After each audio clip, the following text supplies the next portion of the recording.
Bismillahirrahmanirrahim. Assalamualaikum warahmatullahi wabarakatuh. Alhamdulillahi rabbil alamin. Wabihi nasta'inu ala umuri dunya waddin. Wassalatu wassalamu ala ashrafil anbiya'i wal mursalin. Wa ala alihi wa ashabihi ajma'in. Amma ba'du.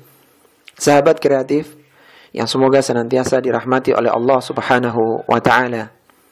Di dalam tubuh manusia terdapat segumpal daging yang ia merupakan pusat kebaikan dan keburukan. Segumpal daging tersebut akan mengomando seluruh perbuatan anggota badan, dan segumpal daging itu adalah hati. Sebagaimana Rasulullah SAW pernah bersabda, "Ala wa inna fil jasadi mudghah. Idza salahal jasadu kulluh wa idza fasadal jasadu kulluh ala wahyal qalbu." Kata Rasulullah sallallahu alaihi wasallam, ingatlah bahwa di dalam jasad manusia terdapat segumpal daging. Jika daging itu baik, maka akan baik pula seluruh jasadnya.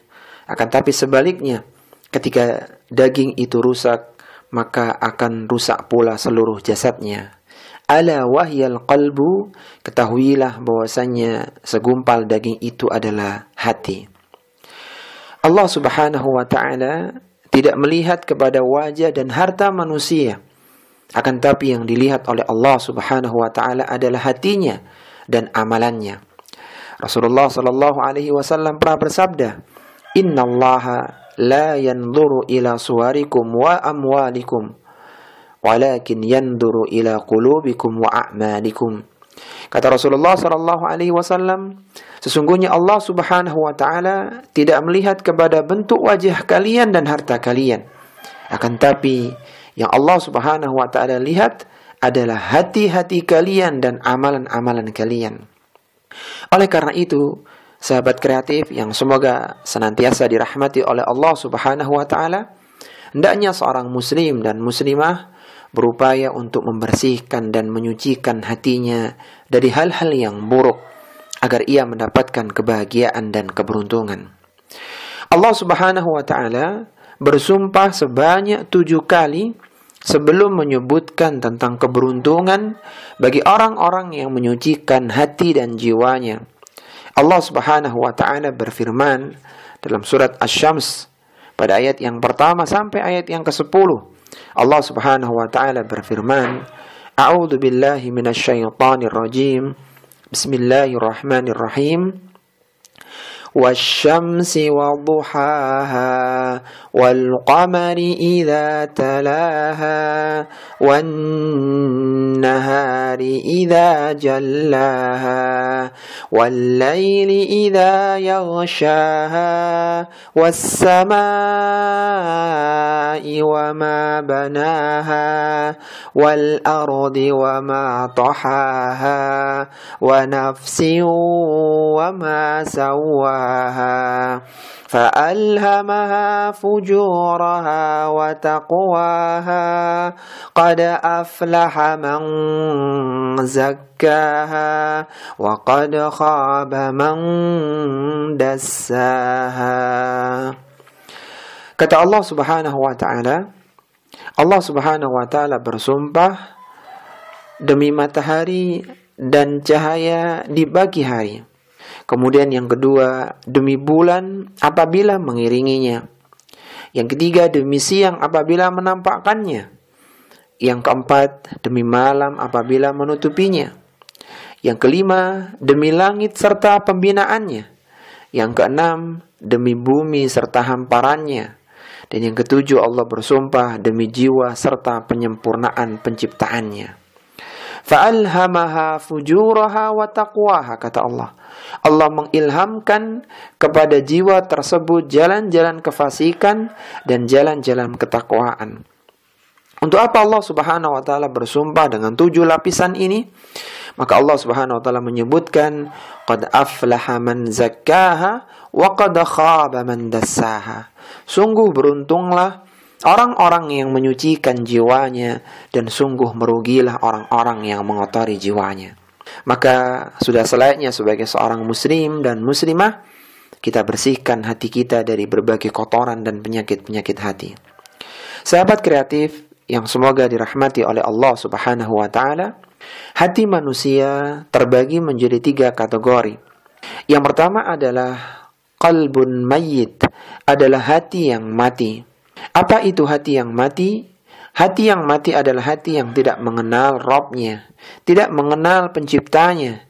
Hati tersebut selalu membimbing badan, anggota tubuh pemiliknya bersama hawa nafsu untuk mencari kenikmatan duniawi semata, meskipun itu dibenci oleh Allah Subhanahu wa ta'ala.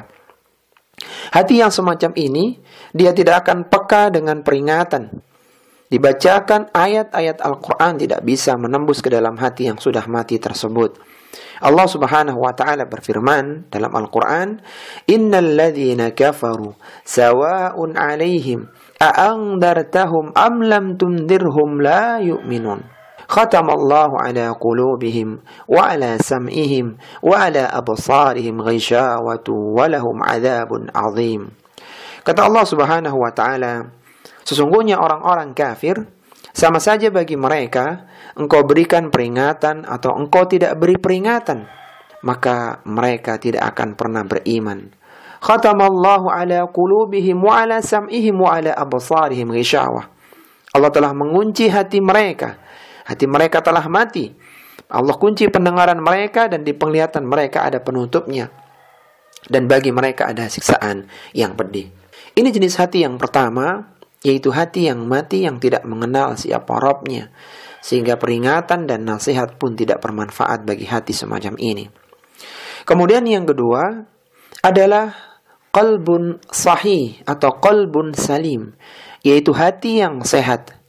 Hati yang sehat adalah hati yang selamat dari setiap syahwat yang bertentangan dengan perintah Allah Subhanahu wa ta'ala, dan dia selamat pula dari berbagai macam syubhat yang menyimpang dari kebenaran. Hati inilah yang akan beruntung pada hari kiamat. Sebagaimana Allah Subhanahu wa ta'ala berfirman dalam Al-Quran, Yawma la yanfa'u malun wala banun illa man atallaha biqalbin salim. Kata Allah Subhanahu wa ta'ala, pada hari yang harta dan anak-anak tidak bermanfaat, kecuali orang-orang yang datang kepada Allah Subhanahu wa ta'ala dengan membawa hati yang selamat. Hati yang sehat atau hati yang selamat memiliki ciri-ciri. Di antara cirinya adalah ia selalu mengutamakan perkara-perkara yang bermanfaat dan dia mengutamakan kehidupan akhirat. Kemudian yang ketiga adalah hati yang sakit, qalbun marid. Hati yang sakit ini adalah hati kebanyakan manusia. Hati yang sakit adalah hati yang hidup, namun hati ini terkena penyakit, sehingga terkadang hati ini mendorong pemiliknya untuk melakukan ketaatan dan kebaikan, dan terkadang pula hati tersebut mengajak pemiliknya melakukan kemaksiatan dan keburukan. Tergantung mana yang lebih cenderung dan lebih kuat. Ketika kecenderungan kebaikan kuat, maka mendorong pelakunya dalam kebaikan. Tapi sebaliknya ketika kecenderungan keburukannya lebih kuat, maka akan mendorong pelakunya di dalam kemaksiatan. Wal'iyadzubillah. Hati yang seperti ini, dia akan lebih memilih kebahagiaan di dunia yang sementara dibandingkan dengan kebahagiaan akhirat yang hakiki. Allah Subhanahu wa ta'ala berfirman, Bal tu'thirunal hayatad dunya wal akhiratu khairu wa abqa. Mereka lebih memilih kehidupan dunia, sedangkan kehidupan di akhirat itu lebih baik dan lebih kekal. Kenapa mereka lebih memilih kehidupan dunia? Karena hati mereka sedang sakit. Sahabat kreatif yang semoga dirahmati oleh Allah Subhanahu wa ta'ala, kita perlu mengenal ada 4 racun hati. Yang kalau racun ini masuk ke dalam hati, hati yang asalnya sehat, yang asalnya bersih, bisa lumpuh, bisa sakit, bahkan bisa mati. Wal'iyadzubillah. Ada 4 racun hati. Yang pertama adalah fudulul kalam, adalah banyak berbicara. Seorang yang banyak berbicara, maka dia akan banyak tergelincir pada kesalahan. Dan inilah yang menjadikan racun di dalam hati tersebut. Maka seorang muslim dan muslimah hendaknya berhati-hati dalam bertutur kata. hendaknya dia tidak berlebih-lebihan di dalam berbicara. Rasulullah sallallahu alaihi wasallam pernah bersabda, "Man kana yu'minu billahi wal yaumil akhir falyaqul khairan aw liyasmut." Kata Rasulullah sallallahu alaihi wasallam, barang siapa yang beriman kepada Allah Subhanahu wa taala dan hari akhir, maka hendaklah dia berkata yang baik atau diam. Kemudian yang kedua, yang menjadi racun hati adalah fudulut ta'am, adalah berlebih-lebihan di dalam makan. Kita tahu dalam dunia medis bahwa penyebab penyakit manusia sebagian besar adalah dari perutnya, dari makanan yang dia konsumsi. Kalaulah makanan yang berlebihan itu bisa berdampak buruk dalam fisik, maka makan yang berlebihan pula dapat memberikan dampak yang tidak baik kepada rohani seseorang. Banyak makan bisa mendatangkan dampak yang buruk pada tubuh dan meracuni hati. Sehingga Allah Subhanahu wa taala tidak menyukai orang-orang yang berlebihan di dalam makan. Allah Subhanahu wa taala berfirman, "Wa kulu washrabu wa la tusrifu, innahu la yuhibbul musrifin." Kata Allah Subhanahu wa taala, makanlah dan minumlah, tetapi jangan kalian berlebih-lebihan. Innahu la yuhibbul musrifin. Sesungguhnya Allah Subhanahu wa taala tidak menyukai orang-orang yang berlebih-lebihan. Kemudian yang ketiga, yang akan meracuni hati adalah fudulun nazar, adalah berlebih-lebihan di dalam mengumbar pandangan. Mengumbar pandangan akan mengotori hati. Sehingga Allah Subhanahu wa taala ingatkan dalam Al-Qur'an, "Kullil mu'minina yaghuddu min absarihim wa yahfadhu furujahum, dzalika azka lahum, innallaha khabirum bima yasna'un." Kata Allah Subhanahu wa taala, katakanlah kepada orang-orang yang beriman, hendaknya mereka menahan pandangan mereka dan hendaknya mereka memelihara kehormatan mereka. Yang demikian itu lebih suci bagi mereka. Sesungguhnya Allah Subhanahu wa taala Maha mengetahui apa yang mereka lakukan. Kemudian yang keempat, di antara racun-racun hati adalah berlebihan di dalam bergaul. Orang yang berlebihan di dalam bergaul, di dalam bermuamalah dengan orang lain secara melampaui batas, ini akan memberikan dampak buruk. Sehingga waktunya akan habis, dia akan terpengaruh oleh temannya, dan berbagai dampak buruk yang lainnya. Kita boleh bergaul, kita boleh berteman dengan orang lain, tetapi dengan batasan-batasan yang wajar. Ketika terlalu berlebih-lebihan, terlalu dekat, maka bisa memberikan dampak yang buruk, dan ini termasuk racun hati.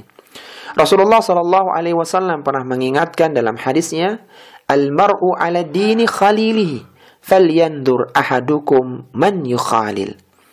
Seorang sesuai dengan agama temannya, maka hendaklah dia melihat kepada siapa dia berteman. Itulah 4 racun hati yang perlu kita antisipasi, yaitu berlebih-lebihan di dalam berbicara, berlebih-lebihan di dalam makan, berlebih-lebihan di dalam memandang, dan berlebih-lebihan di dalam bergaul. Para sahabat kreatif yang semoga dirahmati oleh Allah Subhanahu wa taala, kalau hati seorang itu sakit, maka bagaimana obatnya?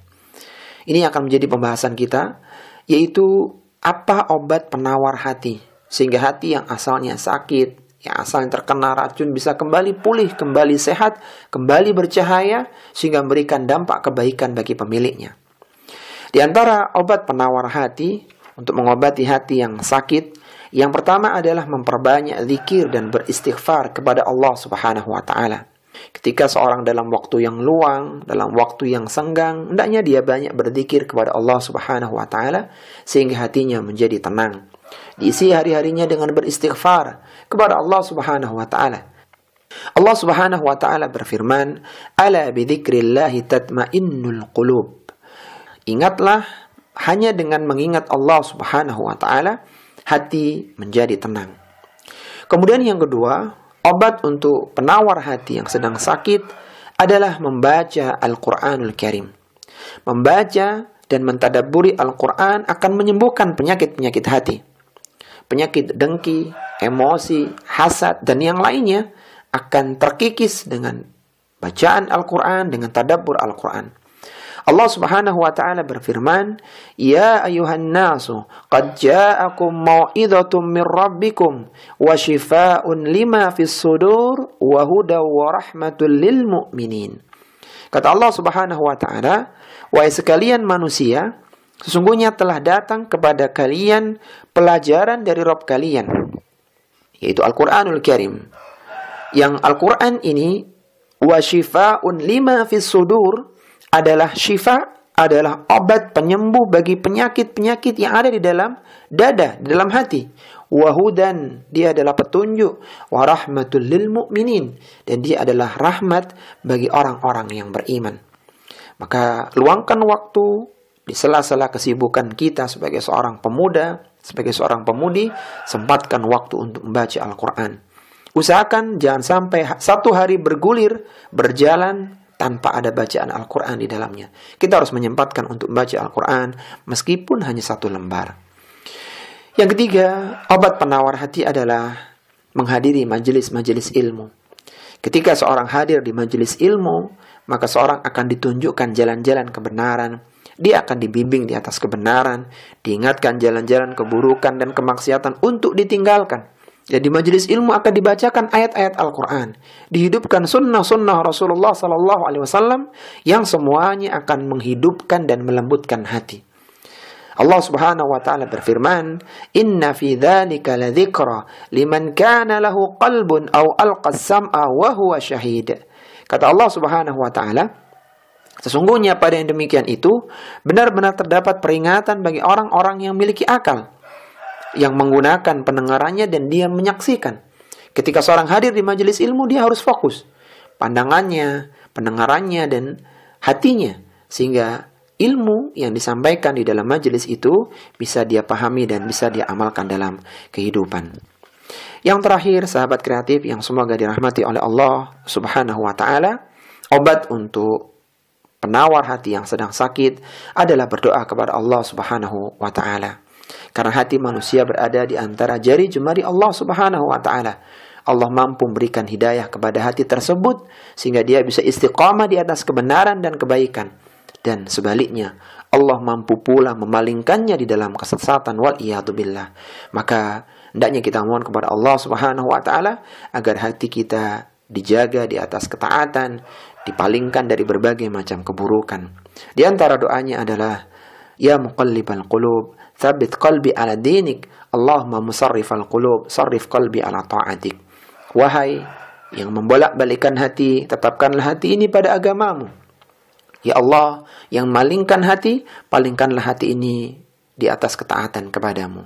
Rabbana la tuzigh qulubana ba'da idh hadaitana wa hab lana min ladunka rahmah innaka antal wahhab. Dan doa-doa yang lainnya yang bisa kita baca agar hati kita dijaga oleh Allah Subhanahu wa taala.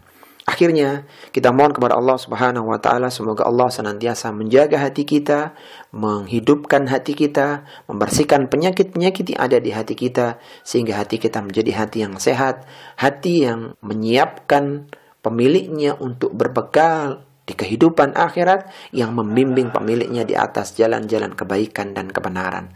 Semoga yang sedikit ini bermanfaat. Kita akhiri wa sallallahu ala nabiyyina Muhammadin wa ala alihi wa sahbihi wa sallam. Subhanakallahumma wa bihamdika asyhadu an la ilaha illa anta astaghfiruka wa atubu ilaik wa akhiru da'wana anil hamdulillahi rabbil alamin. Wassalamu alaikum warahmatullahi wabarakatuh.